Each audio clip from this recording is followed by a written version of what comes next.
My daughter started seeing this tall shadow figure, and she said it had long fingers, and she said it was like 7 foot tall. And I'm like, what?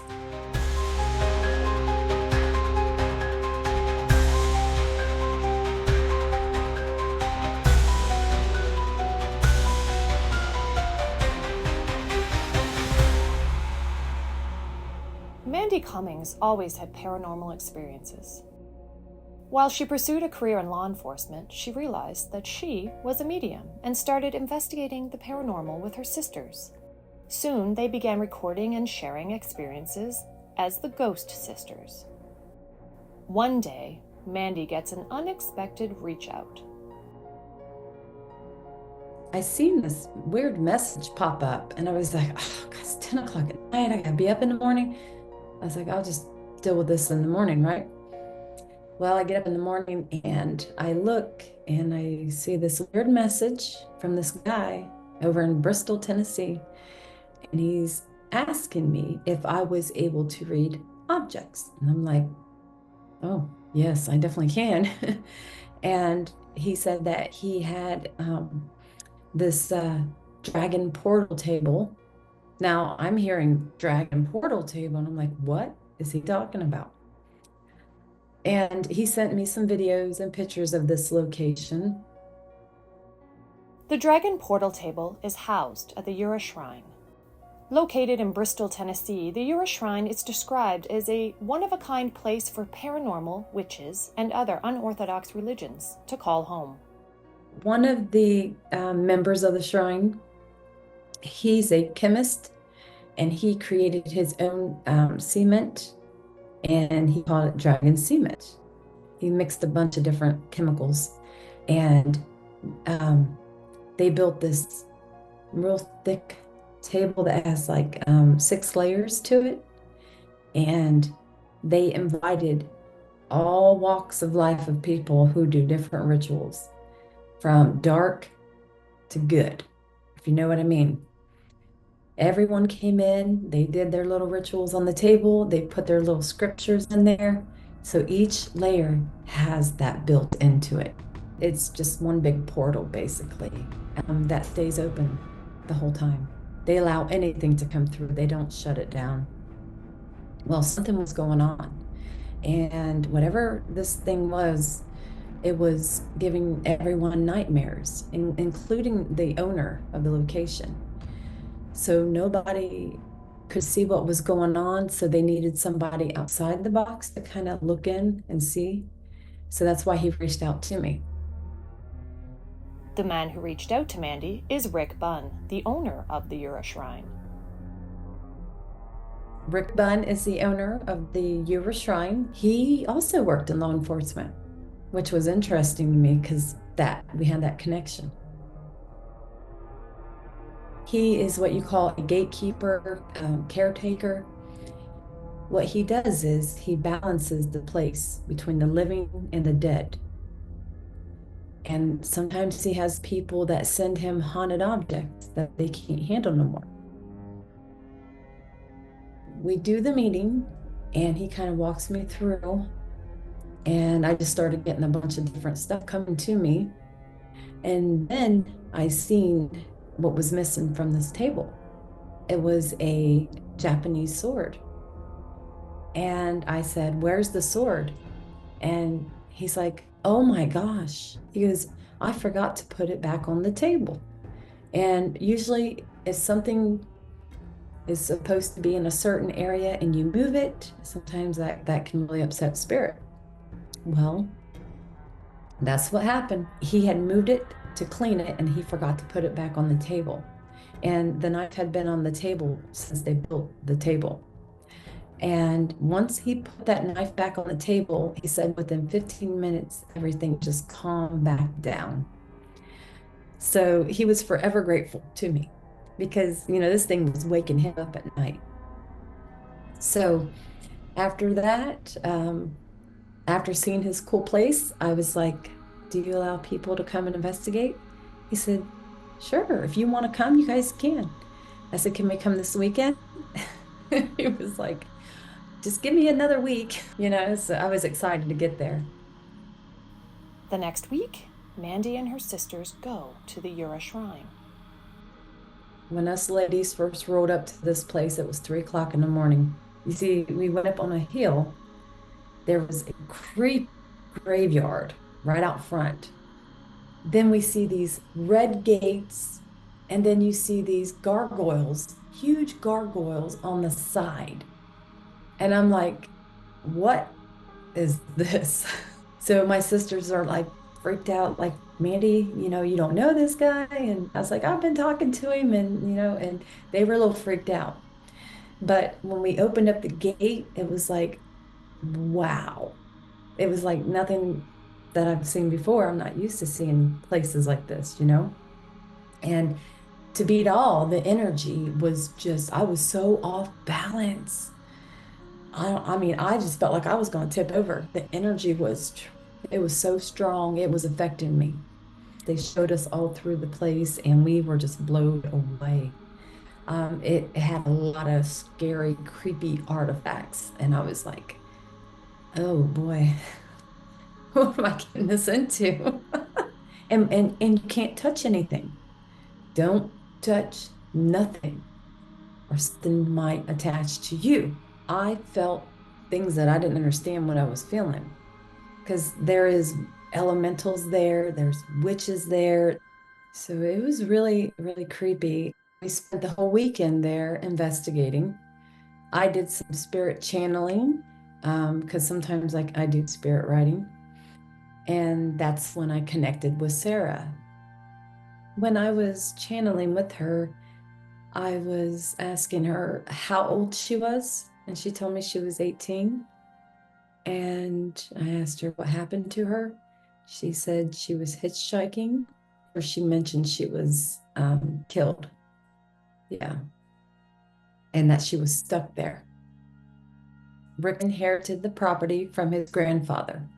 His grandfather lived there with Rick's two uncles, and they were Marines.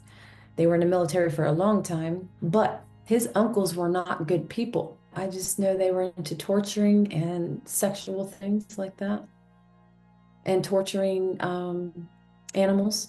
Uncle Tim was into some really, really bad things. So he was doing bad things to some of Rick's family members. The younger girls walking home from school, they were afraid to run into him. Years ago, when Rick was working in law enforcement, he came to visit his family, and his Aunt Bee, who lived next door, came up to him and was asking him to help find the girl, or said something about the girl was missing, and said that they did something with that girl, and he was confused, like, what are you talking about? Well, when he went over to talk to his grandfather, and he's like, what's Aunt B talking about? She's talking about this girl's missing, they did something to her. And the grandfather said that one of the uncles had picked up a hitchhiker, some young girl, she was probably like 18, and she was staying there at the Yura Shrine for like a whole week, and then just went missing. That girl and Tim would argue a lot, and I think there was a lot of drinking going on. I think she wanted to leave him, and he didn't want her to leave. There used to be a set of stairs where the bedroom was, and they removed those stairs, but we got that she might have been possibly knocked down them stairs and possibly strangled, and you could hear shells falling from a shotgun and someone loading a gun. I did like 10 minutes of the writing spirit channeling with Sarah. And after that, when we turned on our spirit box, there was like multiple females coming through the box, giving us their names, saying they were trapped there, they're stuck, they need help. They didn't quite say what happened to them. They just kept saying they needed help, and they're stuck. Stuff happened to other women too, because the uncle, he was so perverted and very violent. When Rick moved in, he found a collection that his uncle had of bad stuff on these tapes. I mean, not the kind of tapes you'd be wanting to watch. paranormal investigators like me and others who've been there have collected evidence, by hearing spirit talk to us through recorders and our spirit boxes, saying, that stuff happened to them. I think some of them want their stories told and they want to be found and crossed over. Unfortunately, I can tell their story somewhat, but I've never crossed no one over. I know that I probably could if I wanted to, but I feel I'm more to tell their story, communicate. I was asking for a sign, give me a sign. And I was sitting on a coffin, and all of a sudden you hear this loud boom. And I was like, oh my gosh, I thought something pushed up from inside the coffin. And no, that's not what it was. And I had a camera on me also. So all this, and I was live, so everything was being recorded. Once I thought that it was, I didn't know where the noise came from. I jumped. And then after that, you see the door behind me. It pushed in, pushed out, pushed in. That caused me to run out of the cave. Well, I didn't like completely go out of the cave, but I removed myself from that area because something didn't want me over there. And I've never had that happen before. I think Uncle Tim was upset because I was spirit channeling with the girl who went missing, Sarah. I wanted to get her help. I wanted to cross her over, or find someone to cross her over. And I think he's afraid that I'm going to try to move her along and, move her from that location. And I feel he wants her there. He wants her there with him. Mandy and her sisters stay over at the shrine. That night, Sarah returns. Her energy is very, very sad. She wants more. She wants to communicate more. She wants you to help her. She's lost. She's stuck. She's sad. She needs help. She's literally woke me up when I was sleeping there, trying to talk to me. And I felt bad because it was like 5 a.m. and I had just gone to bed at 4. I was kind of yelling at her, like, stop waking me up. I mean, she's talking to me and I'm like, no, I'm done. I'm trying to sleep. Well, what we didn't know was the room that we've been staying in was the uncle, who was the violent uncle. And we had one of my sisters had seen a man walk into the room and walk out, and nobody was with us. No men, it was just us. We've had our hair messed with when we're trying to sleep, like literally picking up our bangs like this. He's yelling at us, cussing at us, telling us to leave. I slept with the lights on. Yeah, I was really scared because he's creepy, and I know what he's done. Although we can't prove it, but I know what he's done.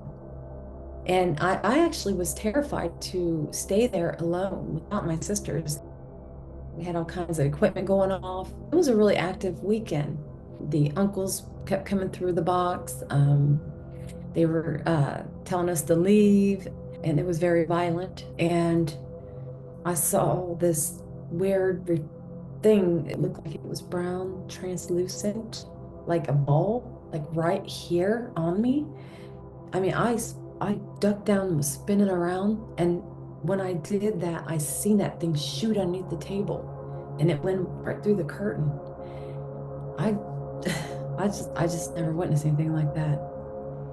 And when I did that, I look up and one of the shrine members was standing there and he was watching me. And I said, please tell me you seen that thing on me. And he said, Mandy, you had something on you trying to manifest. He said, I seen it. I was like, oh my gosh, that was horrifying. Never in my life have I had anything like that. Mandy and her sisters leave, but plan to return to help the trapped female spirits.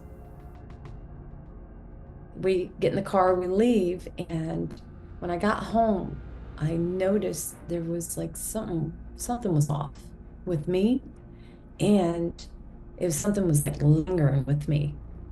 And it wasn't till the next day we had to do a podcast, and during this podcast, the listeners were hearing growling, and hearing other voices that was not us.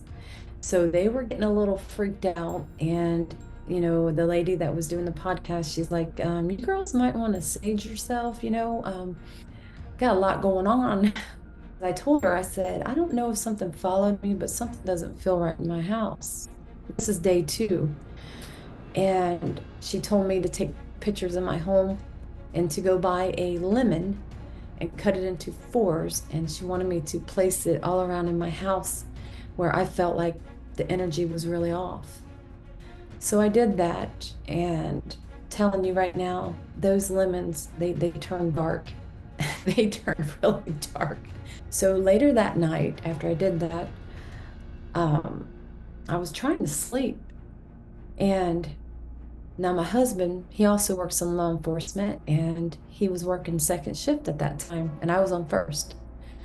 So he wasn't home yet. I kept hearing something growling at me. It was really scaring the heck out of me. And when my husband got home, when he came into the bedroom, I had my lights on. And he's like, "Why is the lights on?" I said, I think something followed me home. I said, "Whatever it is growling at me, and I can't sleep."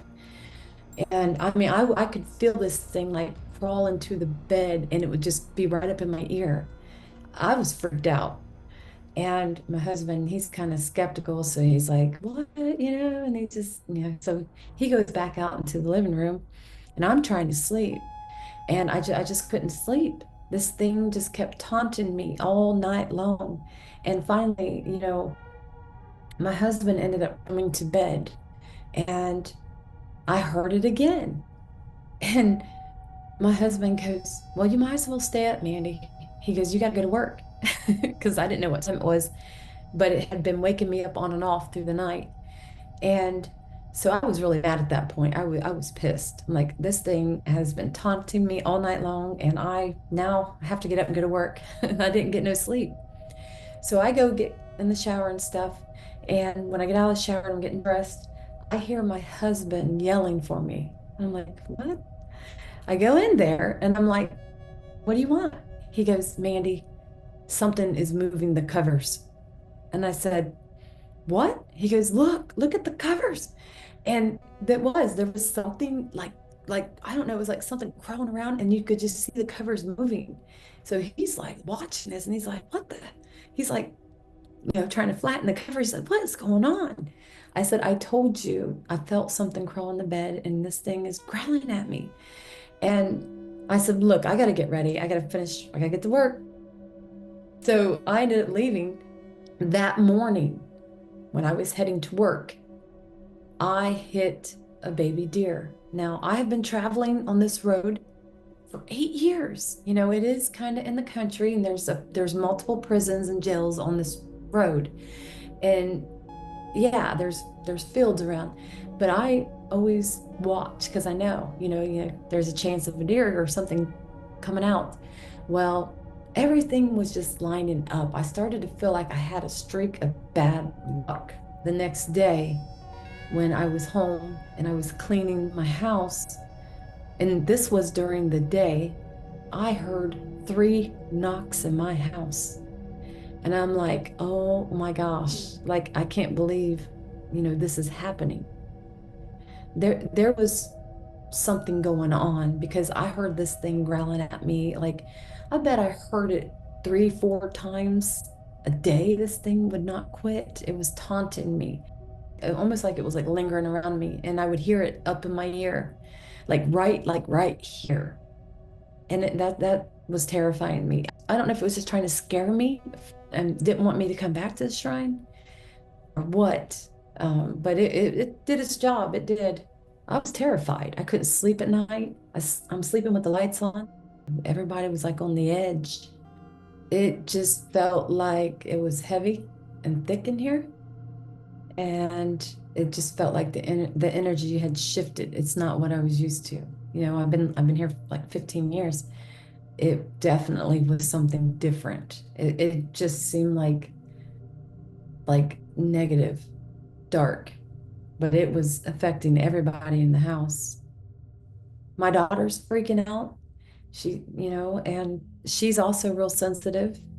So this thing's taunting me, taunting her, and it started, you know, messing with my husband. My daughter started seeing this tall shadow figure, and she said it had long fingers, and she said it was like 7 foot tall. And I'm like, what? And later that night, when she was cleaning out her room and she was in the hallway, and then she seen it again, and she kept yelling for me. She was only like, I think 14 at the time. So she was really scared. This went on for a whole week, to the point where I tried to take matters into my own hands. And you know, because I just couldn't take it no more. So I ended up ordering some white sage, but it didn't come till the next day, of course. But that night, I recall when I fell asleep, I had the most scariest dream ever. There is this creepy mask that the caretaker has, and it is called the Stone Walker. And I'm telling you, when he opened up his mouth, I seen multiple snakes flying out of his mouth at me. I ended up calling Rick, and I was like, Rick, what is the meaning to this? And I was explaining to him what was going on. And he was really surprised, because he's like, nothing's supposed to follow you, but doesn't mean it can't, but it's not supposed to. I'm like, something's going on in my house. Something followed me from there. It's growling at me. I've had nothing but bad luck all week. Everything's falling apart around me. And this thing's crawling in bed. I think it could be Uncle Tim responsible for this. When I got my sage, I just ended up, for like 2 or 3 days, I just saged the hell out of my house until this thing decided to leave or go wherever it came from. Yeah, it was bad. Mandy has returned to the Ura Shrine, but now approaches the space differently after her experience. This place scares me so bad. I will not walk anywhere inside that place alone. Okay? I won't go upstairs alone. I won't walk into the dragon portal table room or the cave alone or the witch's stead.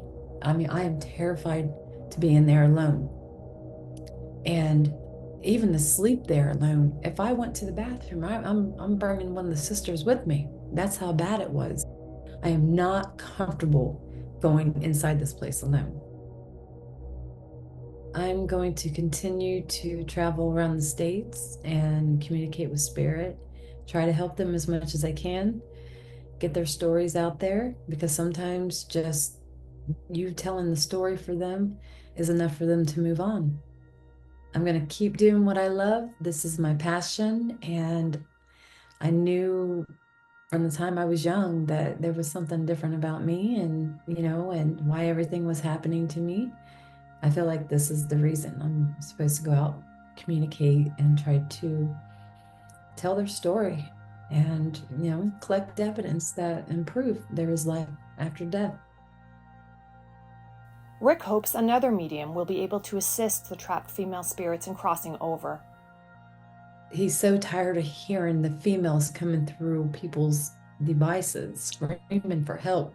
He's had enough. He's like, they need help. So I'm just hoping that someone could come there and give them the help they need, and move them on. Next week, you'll meet Savannah, a young spiritualist who came face to face with an ancient demon looking to possess her body.